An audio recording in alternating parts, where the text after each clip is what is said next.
앉아있는 우리 꼬마들 사랑합니다, 예쁩니다 한번 안아주시기 바랍니다.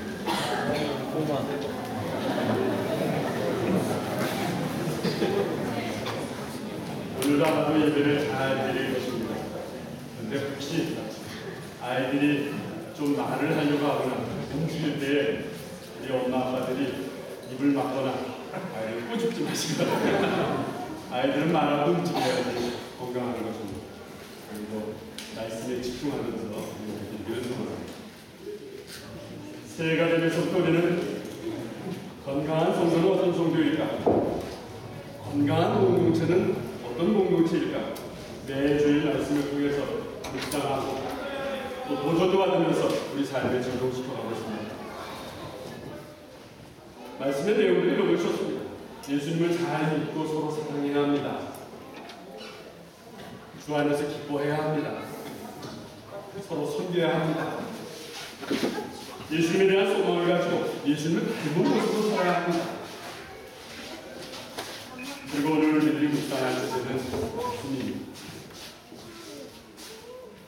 오늘 우리들이 본문으로 읽은 요한복음 17장은 예수님께서 이 세상을 떠나시기 전에 사랑하는 제자들을 위해서 기도하신 그 기도의 내용을 기록하고 있습니다. 특별히 13절에서 선언적으로 우리에게 이야기하고 있습니다. 13절입니다. 같이 읽어봅니다. 이제 저는 아버지를 기도합니다. 제가 세상에서 이것을 말하는 것은 저의 기쁨이 그 사람들 속에 충만히 이루어 가는 것입니다. 예수님께서는 이 세상을 떠나시면서 마음에 안타까운 것이 있으셨습니다.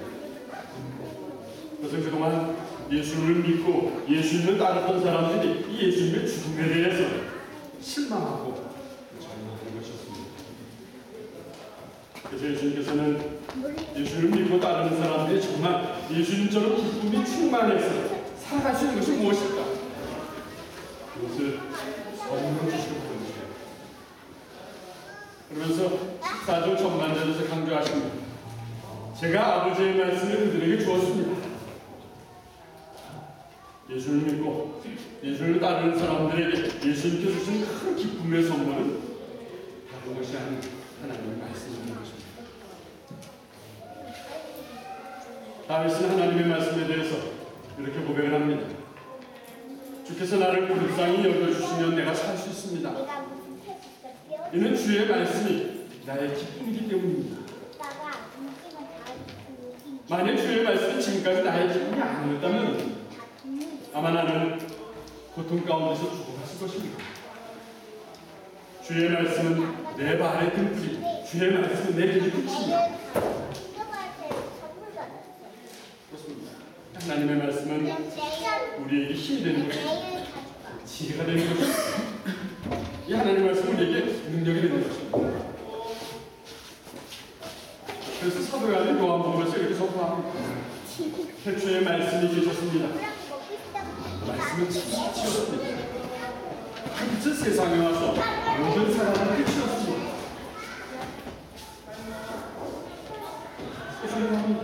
말씀이 사람이 되셨습니다. 그래서 우리 가운데 함께 하셨습니다. 이 말씀은 예수님이십니다. 누구든지 그분을 영접하고 누구든지 그분을 믿는 사람들에게는 하나님의 자녀가 될 자격을 주셨습니다. 그럼 오늘날 우리가 성도로서 이 말씀으로 산다는 것은 무엇을 의미하는 것입니까?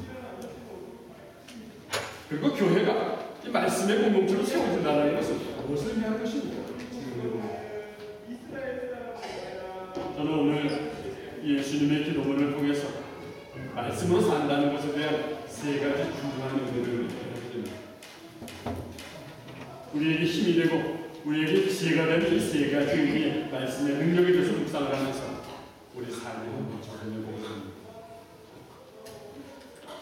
먼저 예수께서 강조하시는 세상에 사는 우리들이 말씀으로 산다는 것, 그것은 세상의 악으로부터 보호받으며 삽니다. 우리가 살고 있는 이 세상, 어떤 세상입니까? 예수님께서 말씀하신 것처럼 만만치 않은 세상입니다. 악한 세상입니다. 예수님을 따르는 사람들 미워하는 그런 세상입니다. 근데 그렇다고 우리들이 이 것을 살 수가 없는 것입니다. 현실을 등지고 어두운 걸 피해서 살 수가 없는 것입니다. 그래서 사람들은 이 괴로운 세상에서 누구도 살기가 힘드니까 이 세상에서 데려가달라고 간절히 바라기도 하는 사람도 있습니다. 오늘 본문에 보니까 그것이 예수님께서 원하는 것은 아니었습니다. 오늘 본문 15절입니다. 같이 읽어봅니다. 제가 구하는 것은 아버지께서 그들을 세상에서 데려가달라는 것이 아니라 악으로부터 지켜주시는 것입니다. 예수님께서 원하시는 것은 우리를 세상에서 데려가는 것이 아닙니다.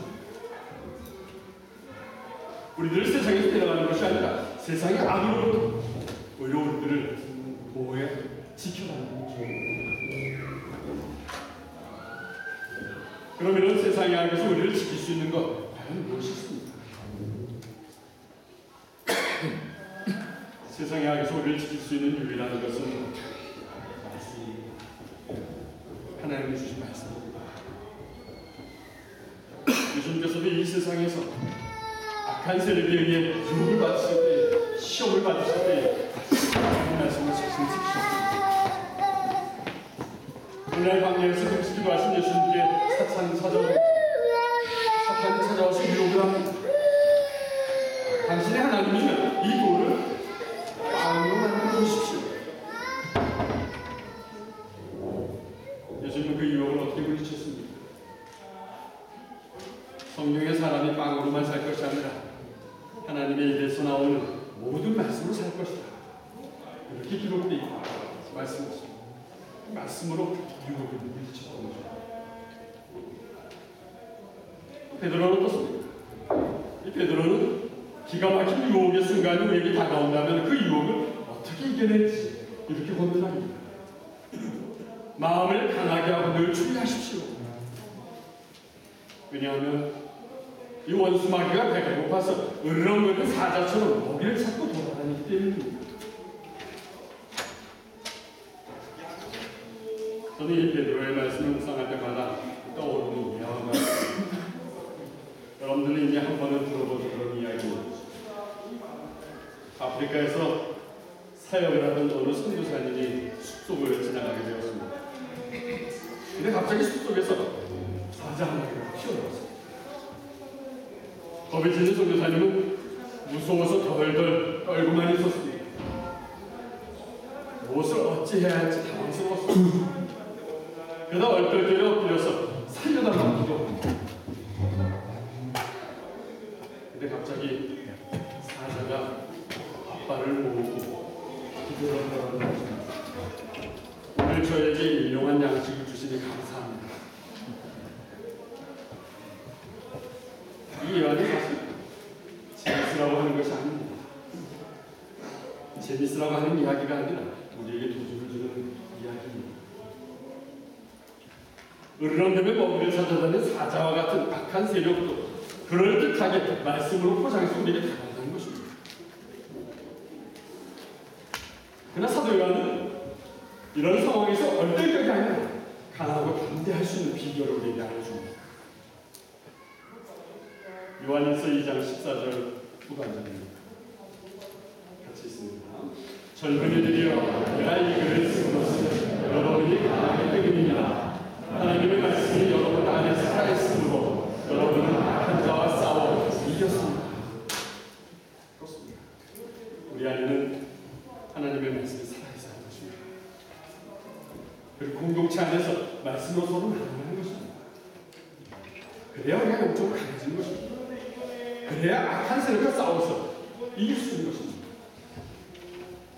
이것이 예수님께서 오늘 말씀하시는 우리가 말씀으로 산다 라는 것을 중요한 것입니다. 두 번째로 세상에서 사는 우리가 말씀으로 산다는 것은 이런 의미입니다. 세상의 악함 속에서도 거룩하게 변화되어서 살아야 합니다. 말씀이 우리를 악에서 보호해준다는 것은 우리에게 주는 유익의 소극적인 면이라고 할 수 있습니다. 그런 말씀이 우리에게 주는 유익의 적극적인 것은 무엇입니까? 그것은 성도들을 거룩하게 말씀이 악에서 보호해 주는 것보다 더 적극적인 것은 우리를 거룩하게 변화시키는 것입니다. 요한복음 17장 17절입니다. 같이 읽어볼까요? 그들을 진리로 거룩하게 해주시오. 아버지의 말씀은 진리입니다. 말씀은 우리를 거룩하게 만든다는 것입니다. 근데 여러분들이 오해하지 않아야 할 일이 있습니다. 이 말씀을 마치 부적처럼 사용하면서 복을 받고 부적처럼 사용하면서 거룩해지려고 한다는 것, 그것은 큰 착각이라는 것입니다. 말씀을 부적처럼 사용하는 행동은 말씀을 여러 곳에 장식처럼 붙여놓는 것입니다. 말씀 카드를 그저 책할 필요만 사용하는 것입니다. 스마트폰 시대인 요즘 사람들은 말씀을 자신의 스마트폰 첫 페이지에 소개를 합니다. 자신의 SNS에 감동 있는 말씀을 찍어서 올립니다. 전 참 좋은 일이라고 생각이 듭니다. 근데 그런 일들이 남들에게 보이기 위한 장식처럼 사용이 되는 것이라면 그것이 여러분들을 복되게 하거나 거룩하게 하지 않습니다. 요한계시록 1장 3절에서 우리에게 던져준 줍니다. 같이 읽어보면 이 계시의 말씀을 읽는 자는 읽는 사람입니다. 또한 이것을 듣고 그 가운데 기록된 것을 듣는 자들 역시 읽는 사람입니다. 말씀을 읽는 것도 복이지만 그것을 지키는 사람, 복 있는 사람입니다. 그렇습니다. 중요한 것은 읽고 듣고 깨달은 대로 지키는 것입니다. 삶에 적용하면서 순종하는 것입니다. 말씀은 내 삶에 적용할 때 우리의 삶을 사라지게 되는 것입니다. 그래서 말씀이 우리의 인격 안에 성결하고 거룩함으로 자리 잡게 되는 것입니다. 이 말씀 묵상에 대해서 가르치는 어떤 성경 공부 교재에는 이 말씀 묵상을 사람의 5손가락으로 비유해서 말씀을 묵상해서 공부를 강조합니다. 5손가락 중에 첫째는 읽는 손가락입니다. 둘째는 듣는 손가락입니다. 셋째는 연구하는 손가락입니다. 넷째는 암송하는 손가락입니다. 그리고 다섯째 손가락은 묵상하는 손가락입니다. 사실 우리들이 읽고 듣는 이 두 손가락만으로도 말씀을 붙들고 있어도 당장 큰 문제는 되지 않을 것입니다. 근데 중요한 때가 옵니다. 이 악한 세력이 우리를 무너뜨리려고 5손가락으로 우리가 붙들고 있는 말씀을 빼앗아 버린다면 이 2손가락으로는 가능하지 않을 것입니다. 이 2손가락으로 버티다가는 이 말씀을 가까이 붙들 것입니다. 자, 이거 5손가락 모두를 동원해서 붙잡아야 하는 것입니다. 읽고 들은 말씀 연구해야 합니다. 암송해야 합니다. 묵상해야 합니다. 그리고 삶을 실천해야 하는 것입니다. 그래야 우리 삶이 변화되고 바뀌어지는 것입니다. 여러분들이 잘 아는 대로 거룩하다는 의미는 우리가 구별이 되었다는 것입니다. 말씀에 순종할 때 우리는 세상과 구별이 되는 차별화가 된 삶을 살게 된다는 것입니다. 그때 우리는 세상에서 살고 있지만 세상과는 다른 기준으로 살게 되는 것입니다. 세상과는 다른 가치관으로 거룩한 삶을 살게 되는 것입니다. 비유하자면 이런 것일 것입니다. 바다에 가면 바다에서 사는 물고기가 있습니다.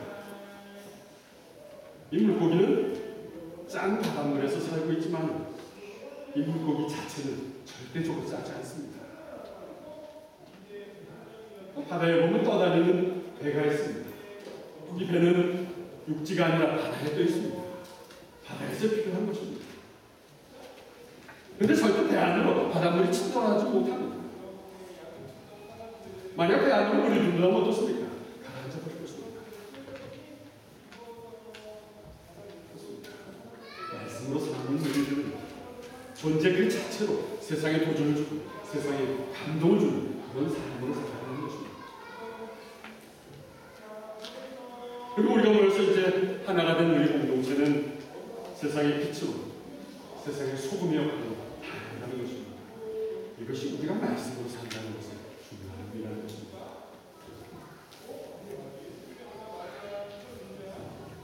세 번째로 오늘 본문에서 우리는 말씀으로 산다는 것이 아주 중요한 의미를 가져갑니다.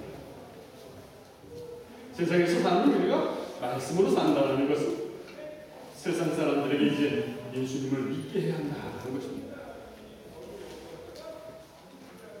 말씀으로 변화된 사람은 주님을 생각만 해도 가슴이 벅찰 것입니다. 주님을 생각하면 말씀이 떠오를 것입니다. 그래서 그 삶에 구체적인 변화가 있는 사람입니다.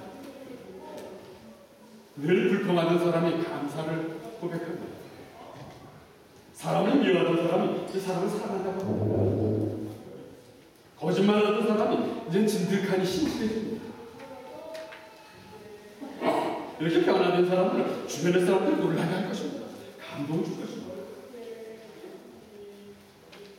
그래서 말씀을 행복하게 된 사람들, 이 사람들은 당연히 주변의 사람들에게 이 행복이라는 것을 나눠줄 수밖에 없을 것입니다. 우리가 잘 아는 사마리아 여인의 삶의 모습입니다. 이 여인은 사회적으로 도덕적으로 문제가 있는 여인이었습니다. 동네 사람들이 손가락질을 해서 동네 사람들이 있는 곳을 다니지 못했습니다. 피해 다녀야 하는 여인이었습니다. 오늘 이 여인은 사람들을 피해서 물을 흘러 물가에 갔습니다. 그런데 그곳에서 예수님을 만나게 된 것입니다. 예수님은 이 여인의 상처가 무엇인지 아셨습니다. 이 여인은 무엇에 목말라 하시는지 아셨습니다. 그래서 예수님은 이 여인에게 영원히 목마르지 않을 생명의 물을 소개해 줍니다. 그러나 예수님은 이 여인의 목마름을 곧바로 해결해 주지 않았습니다. 예수님은 먼저 이 여인의 양심을 말씀으로 찔르십니다. 내 남편을 데리고 오라. 여인이 대답합니다. 남편이 없습니다. 그러냐? 내게 남편이 5이나 있었는데 지금 함께 있는 남자도 남편이 아니라는 내 말.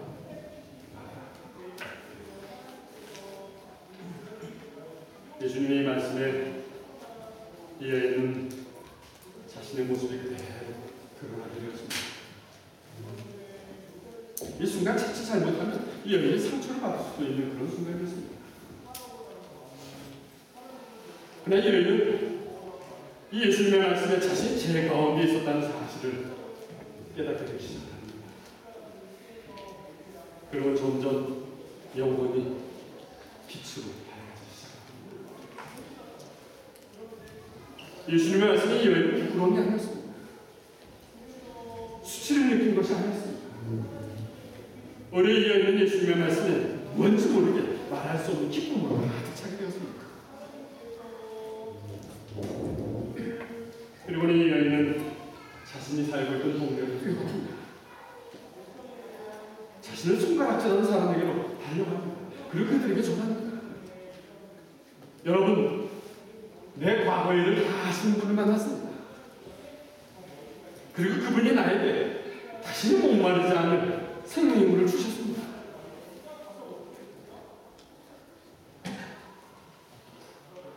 이 역사적인 이야기를 요한복음 4장 29절에서 기록하고 있습니다.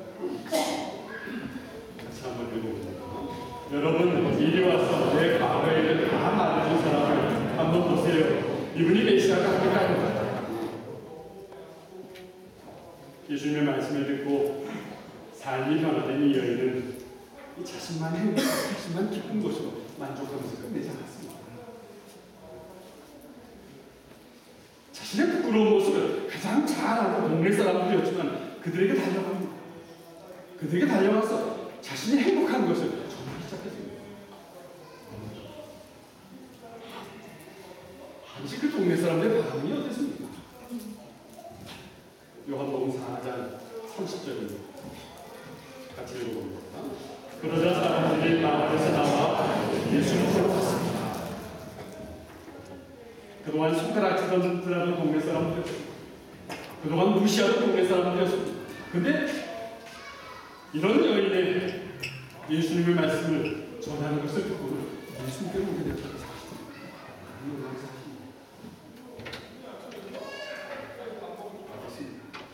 오늘 본문에서 예수님께서 제자들에게 말씀을 주신 이유가 바로 이런 이유입니다. 원래 우리들에게 말씀을 주신 이유가 바로 이런 이유인 것입니다. 예수님 말씀을 주시면서 이 말씀이 계속해서 다른 사람들에게 전달되기를 원하신 것입니다. 말씀을 듣고 믿는 자들 계속해서 생겨날 것을 기대하시면서 전달하는 것입니다. 오늘 보면 20장에서 예수님도 강조했습니다. 같이 읽어봅니다. 저는 이 사람들을 위해서만 기도하는 것이 아니라 이 사람들이 전하는 말을 듣고 저를 믿는 사람들을 위해서도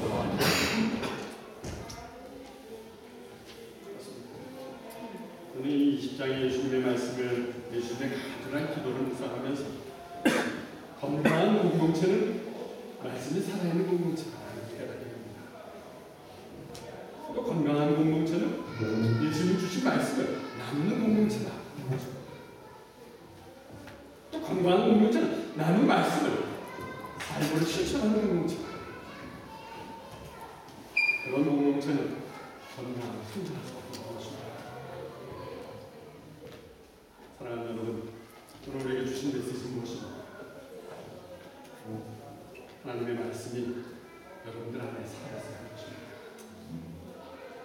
여러분들이 읽고 들은 말씀을 여러분들의 삶에 실천해야 하는 것입니다. 그리고 공동체 안에서 말씀을 나누며 하는 것입니다. 그래야 악한 세력과 싸워서 이길 수 있는 것입니다. 또 여러분들이 세상에서 사는 말씀으로 산다는 것은 이 세상의 악함 속에서도 여러분들이 한날 하나 매일매일 거룩하게 변화되어서 사는 것을 의미하는 것입니다. 악한 세상과는 차별화되는 삶을 사는 것입니다. 말씀으로 사는 여러분들은 사는 그 존재 자체로 세상에 도전을 주고 감동을 주는 그런 삶을 한다는 것입니다. 근데 중요한 것은 말씀으로 변화된 사람은 이 자연적으로 주변의 사람들에게 도전을 주는 것입니다. 이 슬픔을 이겨낸 나의 기쁨을 주변의 이웃들에게 나누어줘야 하는 것입니다. 고통을 극복한 나의 행복을 주변의 사람들에게 나눠줘야 한다는 것입니다.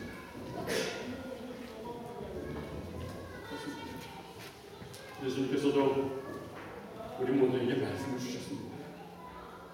말씀의 지력, 말씀의 능력으로 세상을 이기고 이 말씀으로 변화되어서 세상을 변화시키면서 살아가는 영으로 건강한 저와 여러분 되시기를 바랍니다. 기도하겠습니다. 사랑의 주님, 악하고 유혹이 많은 세상에도 주님의 말씀을 이겨내며 영으로 건강한 그리스도인의 삶을 살 수 있도록 우리에게 말씀을 받게 주시옵소서. 말씀으로 세상의 악으로부터 보호받게 하시고 말씀으로 세상의 악함 속에서도 성결하게 구별되어서 변화되어서 살도록 우리를 도와주시옵소서. 특별히 주님, 변화된 우리의 삶이 주변의 이웃들에게 나누어지며 세상을 변화시키며 살아가는 건강한 성도, 건강한 공동체로 역사해 주시옵소서. 예수님의 이름으로 기도드렸습니다.